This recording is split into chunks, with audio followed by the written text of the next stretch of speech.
This is Cast of Wonders, the young adult fiction podcast featuring stories of the fantastic. Episode 275 for October the 15th, 2017. Welcome. I'm Catherine Inskip, your guest host for this episode. Alongside Danny Daly, I'm one of Cast of Wonders' assistant editors. Our story this week is Pedita, Meaning Lost, by Ed Vick. This story is a Cast of Wonders original. Ed Vick, the son of a pirate, is a recovering Texan now living in Seattle. He is a bookseller whose library is a stuffed 3-car garage.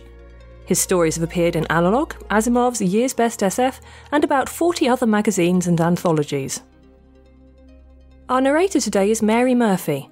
Mary is an actress voiceover artist based in Brooklyn, New York.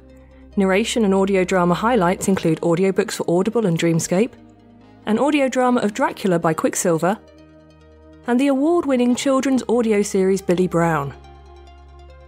Currently, she can be heard voicing the role of Dashi on Disney Junior's Octonauts, voicing multiple roles for PBS Kids Past Present, and voicing several characters for the series Muzzy in the US. She also performs regularly in radio theatre and can be heard on the Fireside Mystery Theatre podcast and Midnight Short series. And now we've a tale to tell.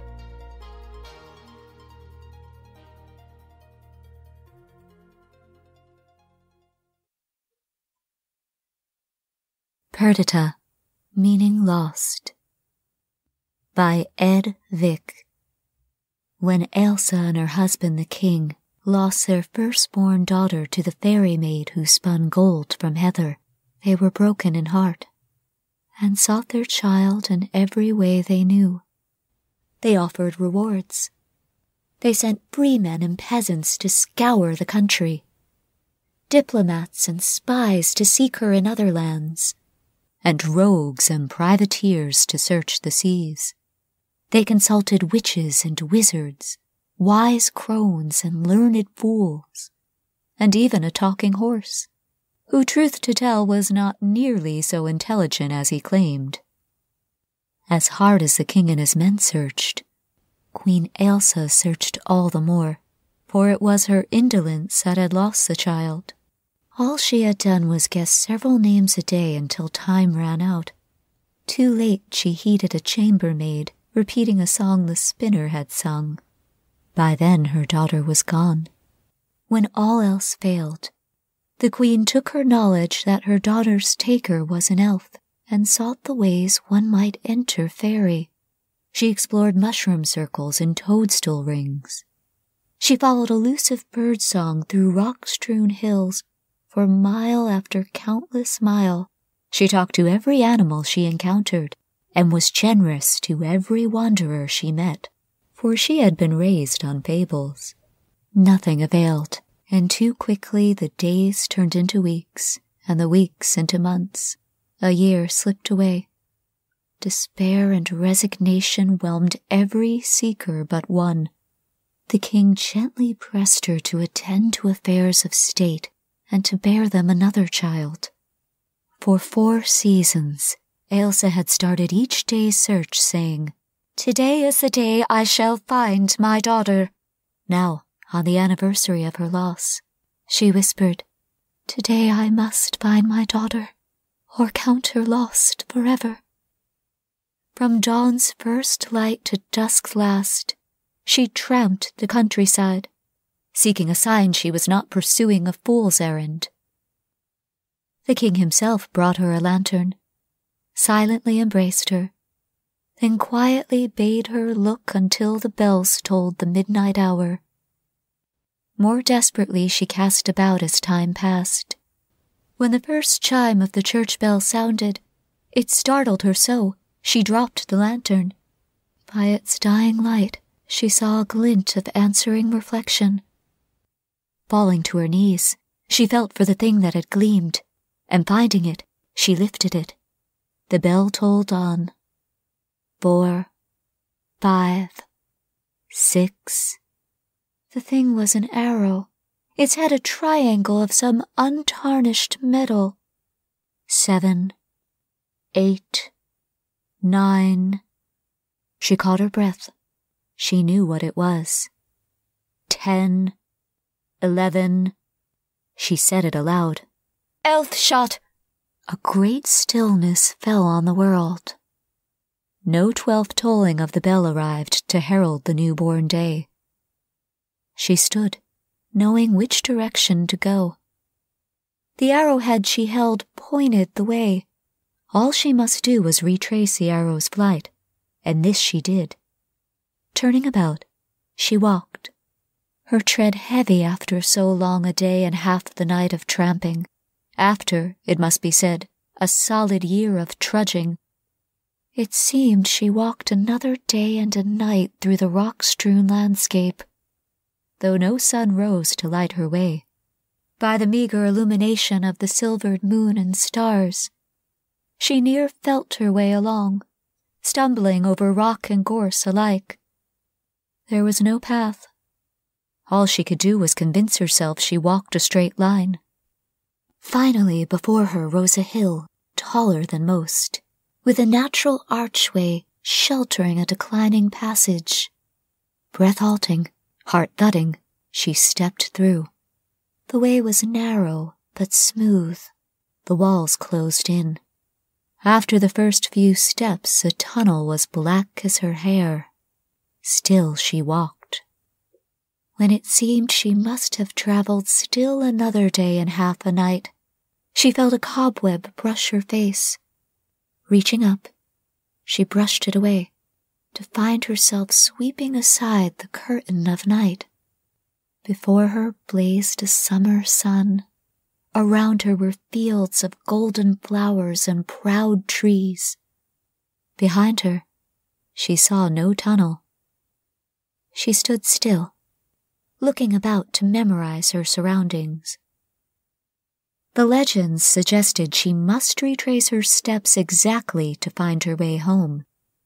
She saw no path nearby, no house, no castle. In the distance to her right, a sea glittered. For lack of a better plan, she turned and walked toward it. Human elm of those inclined to help humans first, rather than the unseelie court. By and by she noticed that sound was returning. Birds sang, insects droned. Just as a pang of homesickness struck her, she heard a child's cry. She caught her breath, then gathered up her skirts to hasten toward the sound.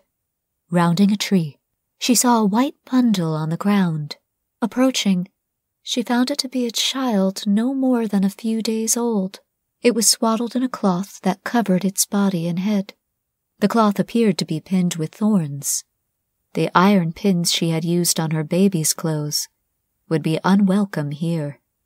Looking around, she saw no caretaker, certainly no child-stealing elf. Her daughter would be a year old, would she not? Elsa had sought her for that long a time.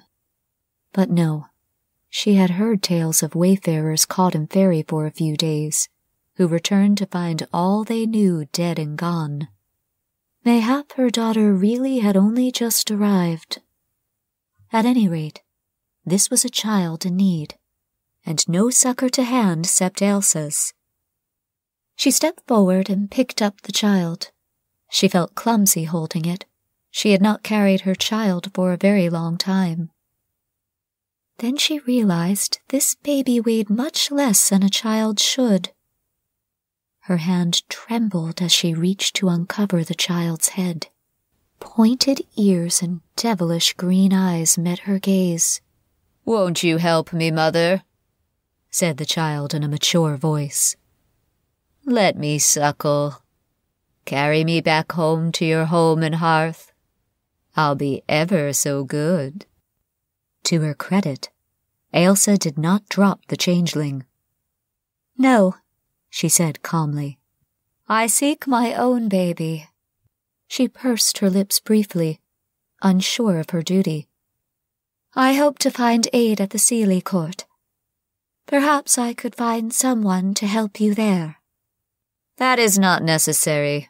The child threw off the rest of the cloth and stood before her, transformed into a perfect homunculus.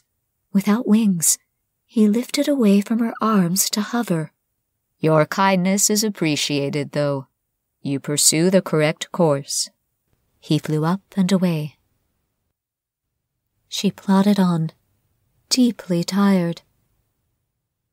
Cresting a hill, she saw an old woman resting in the shade of an apple tree. If indeed these silvery fruit were apples. The beldam hailed her. Your pardon, great queen. Can you reach me one of these apples, that I might assuage my hunger?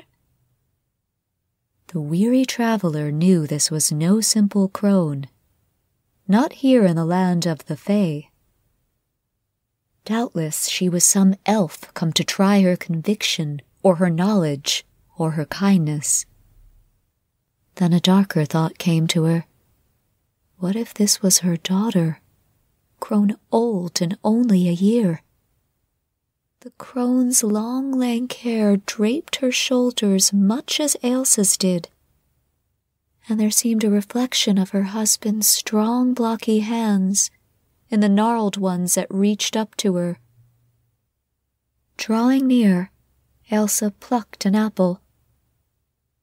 The sight and scent of it set her stomach to grumbling. Once it was in her hand, desire for the apple grew 100-fold. And yet, the craving was as nothing next to her wish to see her daughter once more. Ailsa handed it down to the woman, who rewarded her with a gap-toothed grin. Thank you, wise ruler, she said. Why not try one for yourself? A single taste will satisfy both hunger and thirst. She worried a bite out of it. Thank you, aged mother. I am only a visitor here, and would not wish a longer stay. She well knew the fate of those who ate the products of fairy, and had worried long and deeply how to carry her daughter home. That was a rainbow she'd cross when she came to it. I see you have studied the legends. The old woman turned jade eyes of such ageless perception on Ailsa that she knew this could not be her daughter. Your wisdom does you credit. You are on the correct path. Dipping her chin as one queen would to another, Ailsa passed onward. She saw that she was quite close to the sea, and that a pavilion of golden cloth had been raised on the shore. She walked toward it. A dozen feet from the entrance, she found a girl perhaps 10 years of age crouched on hands and knees, running her fingers through the sand. From marks between the child and the tent, Ailsa perceived she had been at this pastime for a long while. "Hello," said the queen, crouching. Who are you? asked the girl, not looking up. I am a mother seeking her lost daughter. An elf stole her a year ago. I know an elf, said the girl, combing the sand with a wide sweep of one arm, then the other. She glanced back at the pavilion, then moved to an unmarked spot. I know many elves. There is one I call Mother, and she has not left Fairy since I was a babe. What are you doing?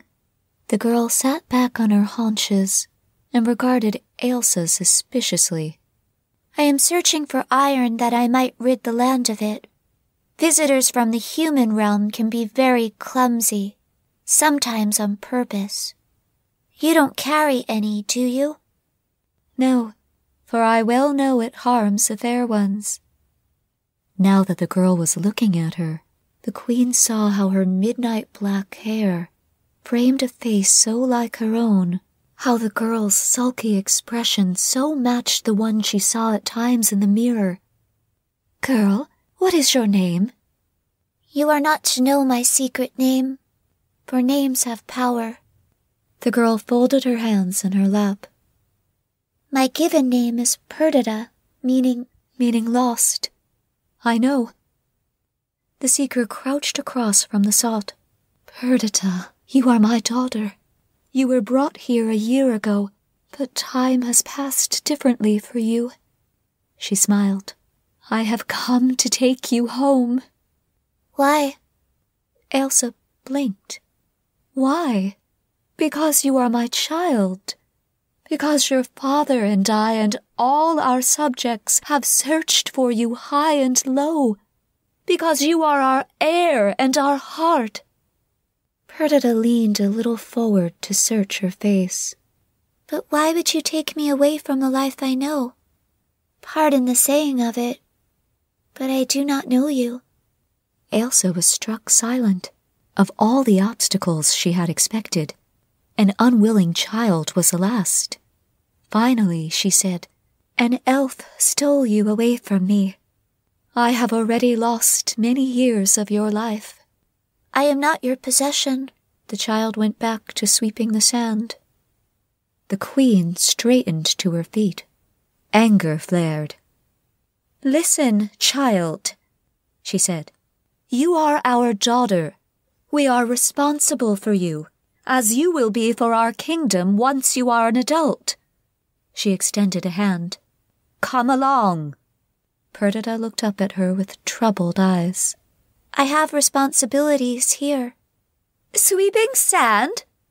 Elsa looked around at Fairy, which seemed so still it might be holding its breath.